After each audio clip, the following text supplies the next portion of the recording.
तो बच्चों देखना, आज का जो हमारा टॉपिक है वो है टाइम वायरिंग मैग्नेटिक फील्ड, और आप इसी को ये कह सकते हैं induced electric field due to the change in magnetic field. कभी आपने देखा है मैग्नेटिक फील्ड के चेंज होने से इंड्यूस्ड इलेक्ट्रिक फील्ड जनरेट हो?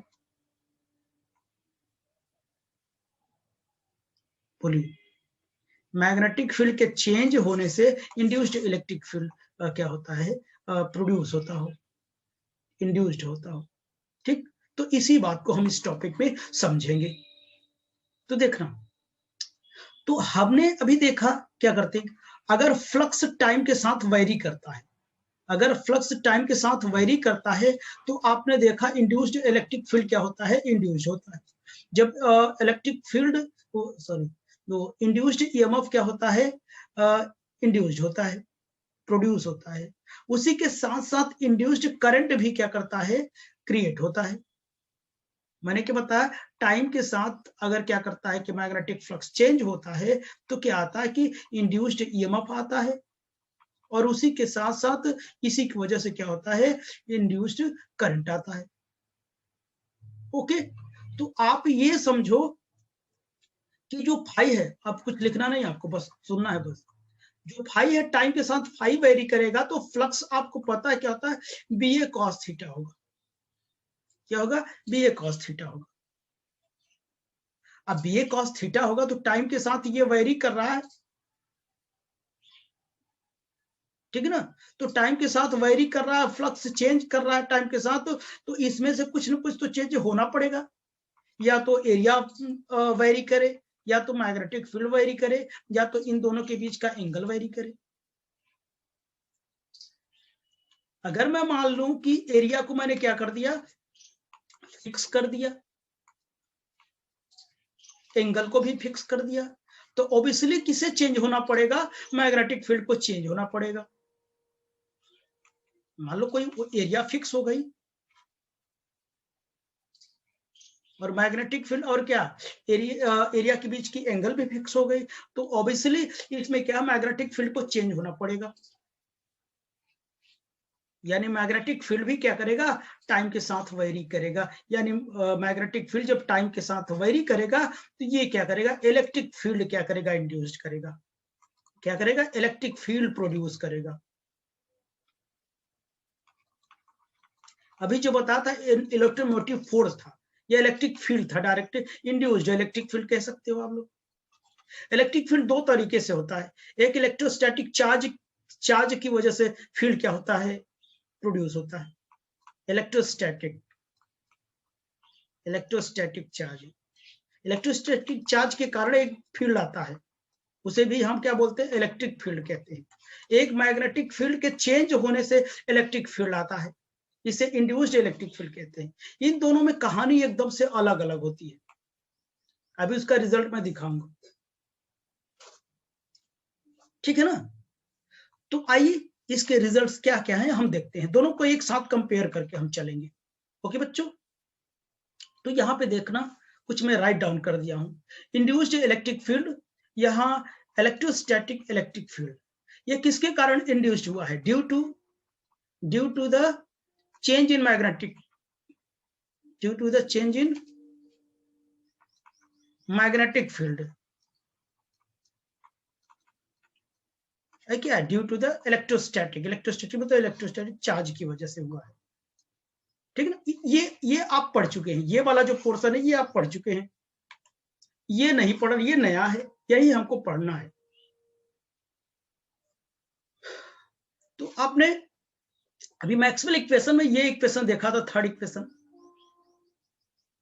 ये फार्मूला होता है और इसके लिए होता है। अभी मैं इसके लिए पहले भी आप जानते थे कि क्या कहते हैं कि अगर इलेक्ट्रिक फील्ड के साथ कर्ल निकाला जाए तो इलेक्ट्रिक फील्ड के साथ जो कर्ल आता है वो हमेशा कितना आता था, जीरो आता था। जीरो आने का मतलब क्या था, जीरो आने का मतलब ये था कि ये कंजर्वेटिव होगा।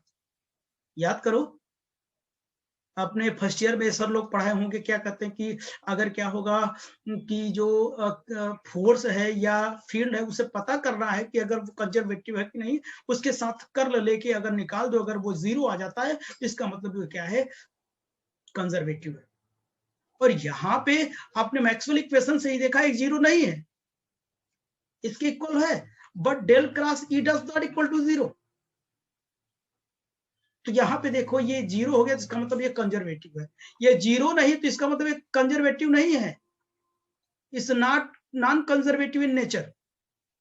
यही बात को डिस्टिंग्विश करना है हमको, ये हम लोग जानते हैं, हमको फोकस इस पे करना है, जो नया चीज है। कंपैरिजन करके इसलिए बताया जाता ताकि समझ में इजीली आए। ठीक, तो ये कंजर्वेटिव, लेकिन ये कंजर्वेटिव नहीं, क्योंकि इसका जो कर्ल था वो 0 नहीं आया। लेकिन अब आप देखो कंजर्वेटिव में, और जब इलेक्ट्रोस्टैटिक जो चार्ज होता था उसमें जो इलेक्ट्रिक फील्ड लाइंस होती थी वो कैसे थी, ओपन कर्व बनाता था, याद करो, ऐसे बनाता था ना, ये इलेक्ट्रिक फील्ड लाइंस ऐसे तो जाती थी, अगर नेगेटिव होता था तो इन करती थी, ऐसे करती थी ना, याद आ रहा ना आपको। तो इलेक्ट्रिक फील्ड लाइन क्या होती है, ओपन कर्व होती है, ओपन कर्व होती है। But in case of induced electric field lines from a close path, यानी ये कर्ली नेचर की होती है, ये क्लोज पाथ बनाती है। अच्छा, एक बात और आपने यहां देखना, यहाँ पे देखना, तो कंजर्वेटिव फील्ड के साथ अगर किसी क्लोज पाथ में वर्क डन निकाला जाए तो कितना आता था, हमेशा 0 आता था, याद करो। आपने ये बात थर्मोडायनामिक्स में भी पढ़ा था,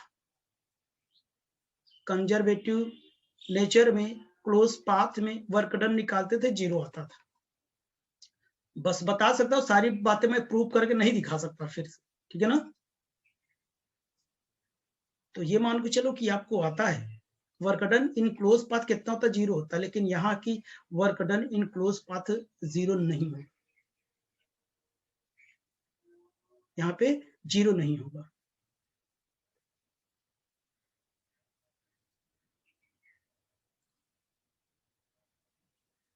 समझ में आया, तो 0 नहीं होगा। 0 इसलिए नहीं होगा, कोई क्लोज पाथ होगा, अगर क्या है हमको वर्क डन निकालना, इस पर किसी चार्ज को मूव करवा जाए तो हर पॉइंट पर क्या हो जाएगा, इलेक्ट्रिक फील्ड और क्या कहते हैं डीएल की एक डायरेक्शन होगी, वो डायरेक्शन कोई भी एंगल का होगा, सभी को हम ऐड करते जाएंगे और उसका रिजल्टेंट आता जाएगा।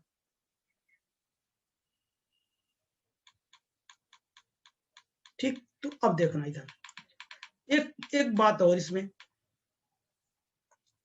और वो बात है क्या, तो देखना यहाँ पे जो पोटेंशियल होता है बच्चों, वो डिफाइन नहीं होता, बट पोटेंशियल डिफरेंस डिफाइन होता है, पोटेंशियल इज नॉट डिफाइंड। और यहाँ पे potential and potential difference both are defined, यहाँ पे पोटेंशियल और पोटेंशियल डिफरेंस दोनों क्या है, डिफाइन होते हैं। तो पोटेंशियल क्या होता है, पोटेंशियल चाहे इलेक्ट्रिक पोटेंशियल ले लीजिए, चाहे ग्रेविटेशनल पोटेंशियल ले लीजिए। इलेक्ट्रिक पोटेंशियल क्या होता है, कोई फील्ड होता है, इनफिनिटी से एक यूनिट चार्ज को इस फील्ड तक ले आने में जो वर्क डन होता है वही क्या होता है, बोलिए, पोटेंशियल होता है।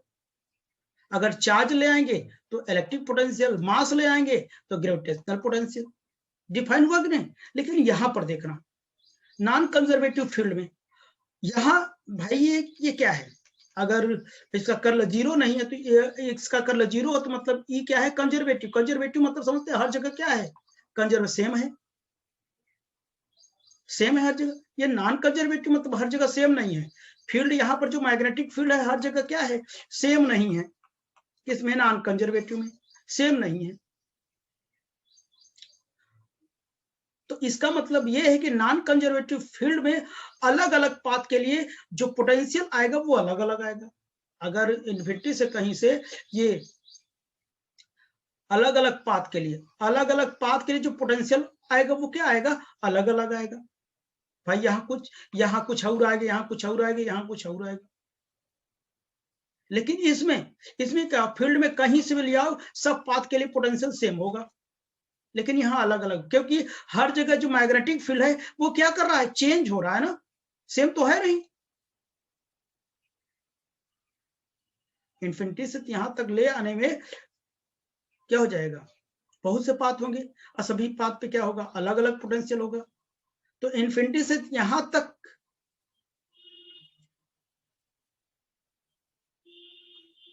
इन्फिनिटी से यहां तक बहुत पाथ हो सकते हैं, ढेर सारे पाथ हो सकते हैं लाने के। तो आप ये बताओ एक ही पॉइंट के अलग अलग पोटेंशियल कैसे हो सकते हैं, एक ही पॉइंट के अलग अलग पोटेंशियल नहीं हो सकते, ठीक है ना, इसलिए पोटेंशियल डिफाइन नहीं होता। ठीक, तो जब भी ये इंड्यूस्ड इलेक्ट्रिक फील्ड आएगा वायरिंग मैग्नेटिक फील्ड में, तो इसलिए नॉन कंजर्वेटिव फील्ड के लिए हम पोटेंशियल टर्म का यूज नहीं करेंगे, पोटेंशियल डिफरेंस यूज कर सकते हैं। ठीक, तो ये बातें मैंने बता दिया। अब आइए हम देखते हैं induced electric field due to the charge in magnetic field, change in magnetic field. ठीक बच्चों, इसे हम लोग क्या करते हैं, थोड़ा प्रूव कर लेते हैं।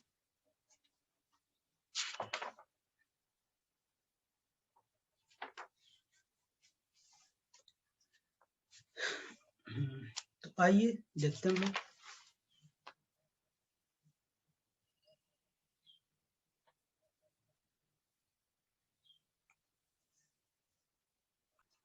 तो देखिए आप लोग, induced electric field due to time varying magnetic field लिखो, चाहे change in magnetic field, due to change in magnetic field.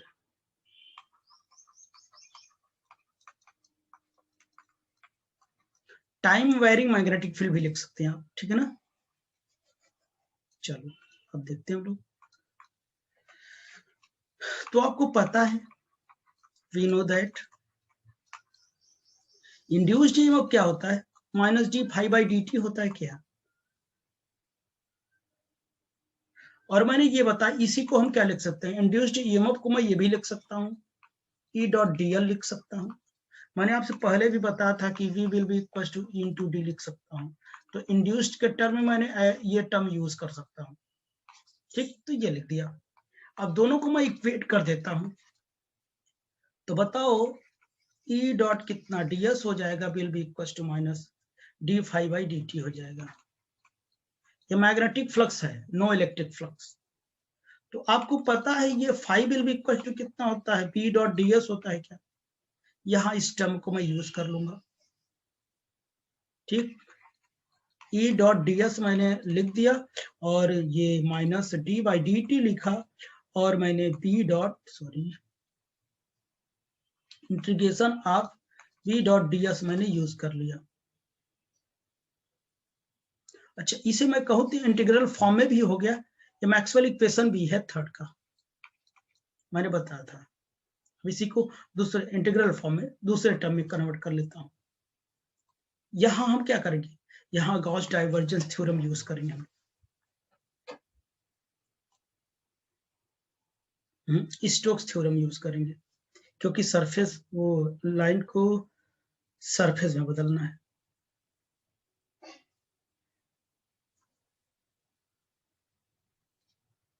यहां मैं गलत लिख दिया क्या, तुम लोग कुछ दिखता है नहीं, गुरुजी लिखे सब सही है, हा? देखते रहा करो, मेरे से गलती बहुत होती है ना।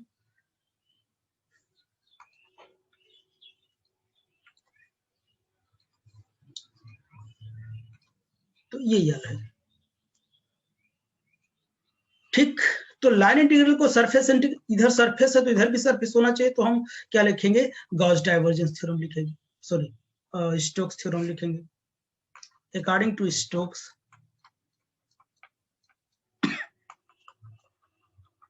स्टोक्स थ्योरम, तो स्टोक्स थ्योरम क्या होता है, बोलो। ई डॉट डीएल हो जाएगा, क्या बनेगा, सरफेस इंटीग्रल क्रॉस ई हो जाएगा, डीएस हो जाएगा। यहां पे पुट कर देता हूं। नाउ डेल क्रॉस ई हो जाएगा into d s will be equal to minus d by d t integration of B dot d s. अगर मैं कहूँ तो ये डायरेक्ट लिख दूं, ये बच्चा हमारे पास।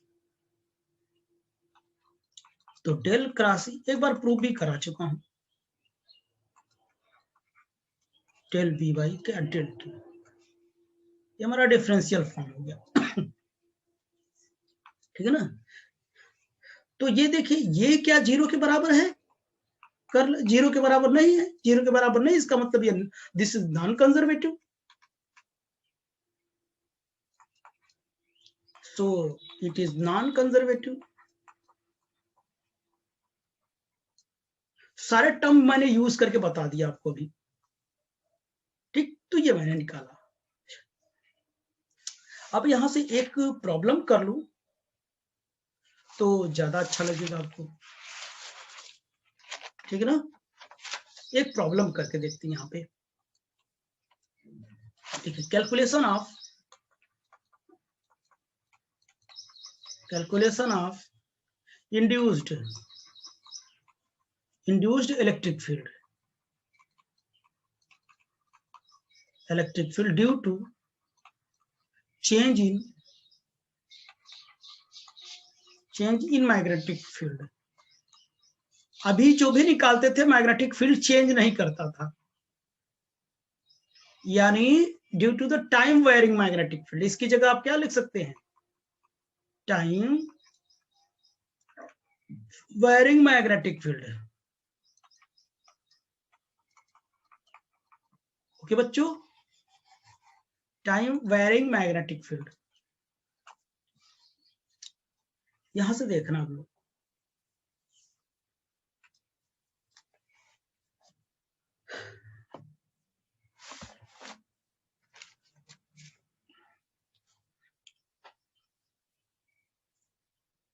यहां पे मैंने टाइम वेयरिंग मैग्नेटिक फील्ड बनाया।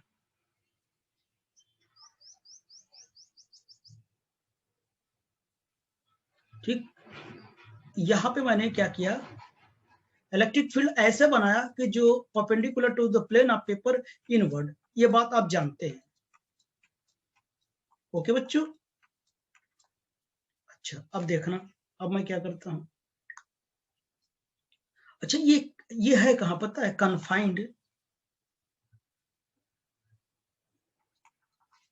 कन्फाइंड इन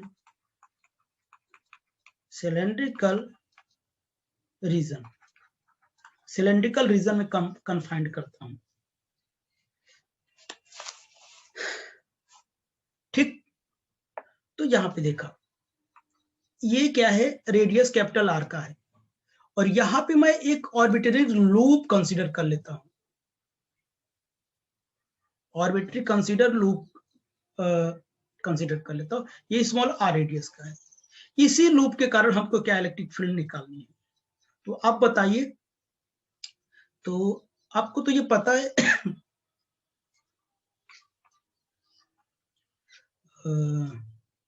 जो भी फॉर्मूला आपने लिखा ये तो आपको पता है, अब सारी बातें नहीं लिखूंगा, अभी मैं निकाला, वी नो दैट,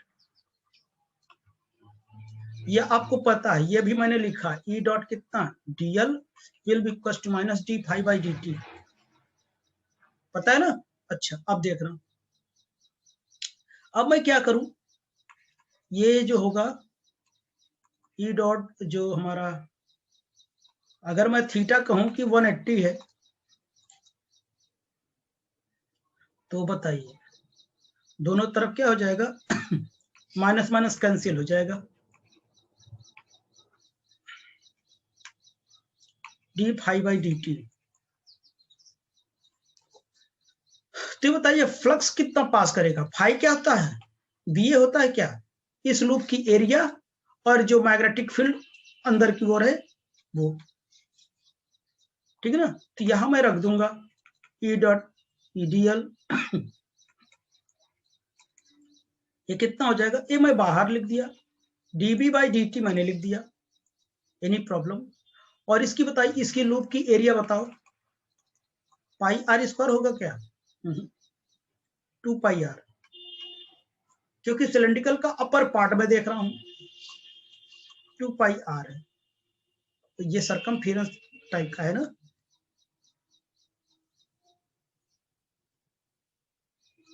तो ये 2 पाई आर होगा? नहीं होगा, बल्कि पाई आर स्क्वायर होगा। अच्छा, अब इसे मैं बाहर निकाल देता हूं, डीएल लिख देता हूं, A d B by d t और ई इंटू एल। अच्छा बताइए, ये टोटल लेंथ है, टोटल लेंथ कितनी है इसकी? 2 पाई आर है इसकी, 2 पाई आर है, ये पाई मैंने ये एरिया में यहां निकाला हूं, pi r square d by d B by d t हो जाएगा। अब यहां देखा, into 2 pi r will be equal to pi r square d B by d t. यहां से एक आर कट जाएगा, पाई से पाई कट जाएगा, तो ई बताओ कितना आएगा? आर बाई 2 आएगा, टी बी बाई कितना हो जाएगा? डी टी हो जाएगा। हम राइट? यानी जब इस जो कन्फाइंड इन सिलेंड्रिकल रीजन में है, तो जो फील्ड होगा हमारा कैसे वेरी करेगा? Directly proportional to the small are.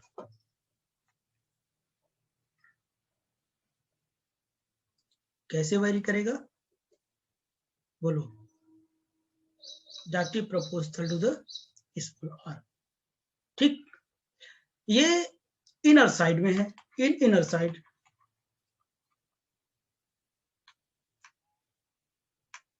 Inner side में था।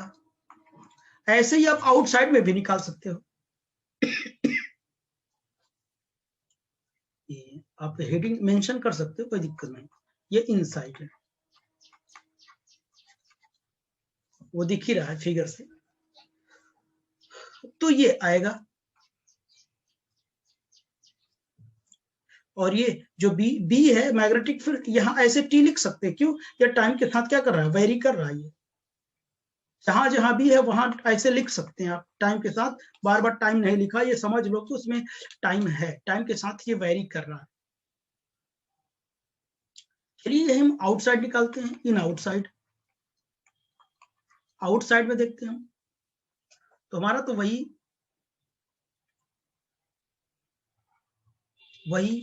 वेरिएशन है मैग्नेटिक फील्ड। ये मैग्नेटिक फील्ड यूनिफॉर्म जरूर दिख रहा है, लेकिन टाइम के साथ हर जगह क्या क्या हो रहा है? वो चेंज होता रहेगा।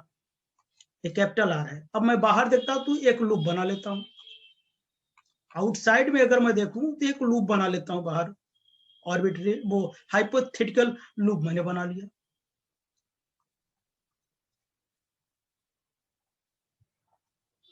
कैसे लिया? हाइपोथेटिकल लूप लिया, तो वहां भी हाइपोथेटिकल लिया, ऑर्बिटरी नहीं, हाइपोथेटिकल, ठीक है ना?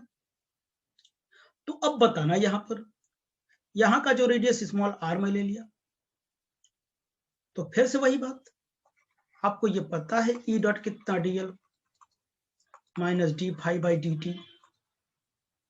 फिर से तो मैं इसको केवल मैग्नीट्यूड लिखूं तो ई डी एल हो जाएगा, और हमारा डी फाई बाई कितना डी टी हो जाएगा। और phi will be equal to कितना होता है हमारा? बी ए होता है। और मैं ई को मैं बाहर लिया, ई डी एल हो जाएगा। यहां जैसे रखूंगा तो ये बाहर आ जाएगा,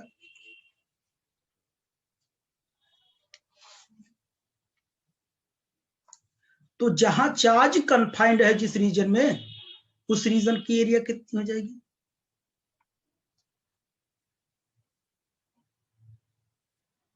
एरिया तो उसी रीजन की थी ना जितने से फ्लक्स पास हो रहा था, मतलब जिसमें मैग्नेटिक फील्ड क्या था? कन्फाइंड था।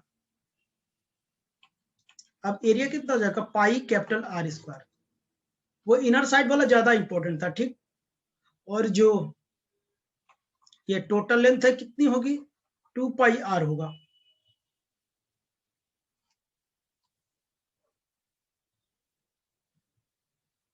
टू पाई आर होगा,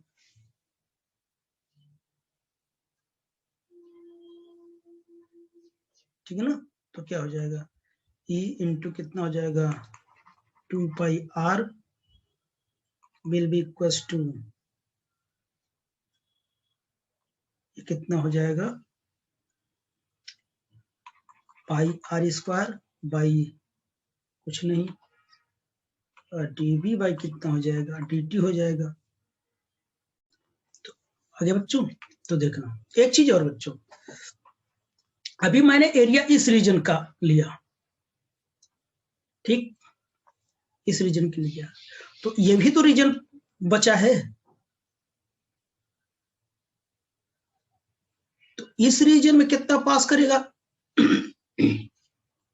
line integral of electric field, ये कितना होगा वो भी देखना है। इसमें क्या करूं, यहां तो कोई फील्ड है नहीं, यहां कोई फील्ड है dv बाई dt यहां कहीं है, टाइम के साथ वायरी कर रहा है, फील्ड नहीं कर रहा है ना, तो यहां का जो एरिया है हम इसको ऐसे लिख देंगे, हम कितना इस पूरे में से इसको सबट्रैक्ट कर देंगे, यानी एरिया एरिया एरिया इनटू क्या है rate of change of magnetic field, area कितना होगा पाई r square minus pi r square, तभी तो इतना आएगा, और मैग्नेटिक फील्ड कितना है ये dt, अभी तो इतना ही रीजन था, इस बाहर रीजन में कोई फील्ड नहीं है, तो ये जीरो है तो कोई मतलब नहीं था, लिखो चाहे ना लिखो। तो पाई r स्क्वायर dv बाई कितना dt, एनी प्रॉब्लम। अब पाई से पाई कट जाएगा, जब पाई से पाई कट जाएगा तो E will be equal to देखना आएगा कितना r स्क्वायर बाई 2r और dv बाई कितना आएगा dt आएगा, यानी ये जो हमारा फील्ड होगा इनवर्सली प्रोपोर्शनल टू है तो रेडियस, तो radius of external hypothetical loop, यानी दोनों क्या है अंदर डायरेक्टली प्रोपोर्शनल होगा और बाहर क्या होगा इनवर्सली प्रोपोर्शनल होगा। एनी प्रॉब्लम किसी को?